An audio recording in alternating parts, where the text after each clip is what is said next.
साथियों, अधिकांश टाइम पर आप सबकी एक क्वेरी आती है कि हमारा केस जो है पेंडिंग है अभी 498 है आईपीसी का या डोमेस्टिक वायलेंस का या अन्य केसेस जो वाइफ ने हमारे विरुद्ध करे हैं, तो क्या हम उसके पेंडिंग रहते हुए डिफेमेशन का केस फाइल कर सकते हैं या नहीं कर सकते, इसके लिए लीगल प्रोविजंस क्या होंगे।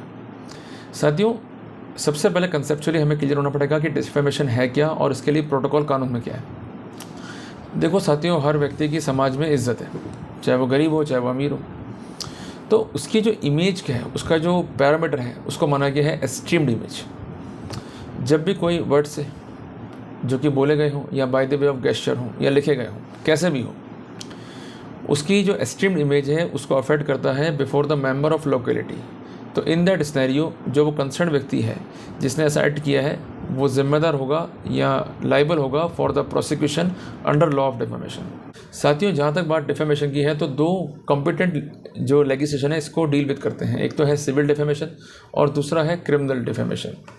सिविल में क्या होता है कि आपको एक नोटिस जो है देना होता है अपोजिट पार्टी को, और उसमें आपका डिफेमेशन कैसे हुआ उसका पूरा का पूरा मोड फैक्ट्स को जो है लिखना होता है, और किन व्यक्तियों के सामने आपकी बेइज्जती हुई या आपकी इमेज जो है वो टर्न डाउन हुई उसको लिखना होता है, और ऐसा करने में कंसर्न अपोजिट पार्टी का क्या रोल रहा उसको लिखना होता है।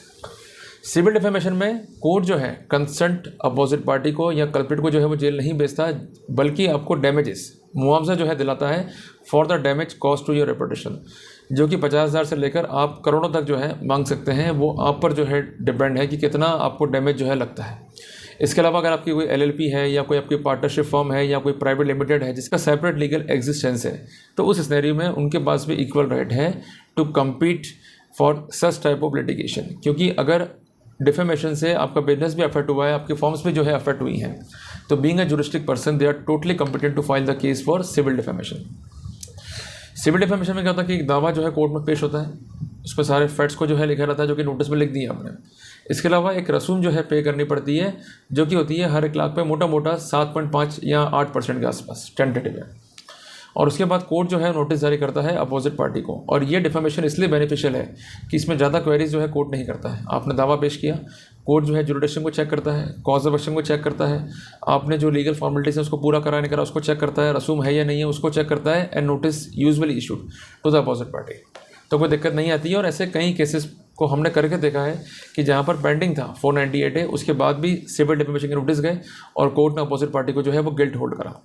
अब आते हैं अपन क्रिमिनल डिफेमेशन पे। तो वहाँ पर क्या होता है कि परिवाद होता है पेश, सेम प्रोसीजर नोटिस देना पड़ेगा पर परिवाद पेश होगा। क्योंकि नोटिस में क्या आती है मांग कि आप टेंडर करो अपोलॉजी, तो उससे क्या होगा भाई, जो कॉज ऑफ एक्शन है वो और अधिक जो है मजबूत हो जाता है कि हमने इसको नोटिस दे दिया, फैक्ट्स को एक्सप्लेन कर दिया, इसके अलावा स्पष्ट कर दिया कि आपने इस तरह से हमारा डिफेमेशन करा है, हमने ये भी कहा माफ़ी मांगो, डैमेजेस दो, नहीं दिया, तो it is indicating that he is deliberate and not intending to tender any apology. ठीक है, तो ये बेसिक प्रोटोकॉल है। बट क्रिमिनल डिफेमेशन में क्या है कि सजा है 2 साल की, उसमें परिवाद कोर्ट में पेश होगा। इसके अलावा कोर्ट जो है इस पर इंक्वायरी होल्ड करेगा सेक्शन 200 एंड 202 सीआरपीसी के हिसाब से, और कोर्ट को लगता है कि भाई मामला बनता है तो कोर्ट जो है समन्स जारी कर देगा as per section 204 of CrPC, और कोर्ट को लगता है भाई मामला नहीं बनेगा तो कोर्ट वहाँ पर परिवाद जो है खारिज कर देगा। तो हम एक बात समझ चुके हैं कि civil defamation is better than a criminal defamation at the inception stage. साथियों, बेसिक प्रॉब्लम क्या आती है कि जब कोई इस तरह सा कोर्ट में है या पुलिस में है और जो अथॉरिटीज़ हैं वो कॉम्पिटेंट है टू डिसाइड सब्जेक्ट मैटर, तो वहाँ पर 499 आईपीसी का एक्सेप्शन नंबर 8 जो है फोर्स में आता है। तो उसको बाईपास करने के लिए ऐसी प्लीडिंग फाइल पे होनी चाहिए कि मार्केट में जाकर भी डिफेम किया गया, लोगों से कहा गया और दुष्प्रचार जो है किया गया बाय यूजिंग सोशल मीडिया और बाय यूजिंग पर्सनल कम्युनिकेशन।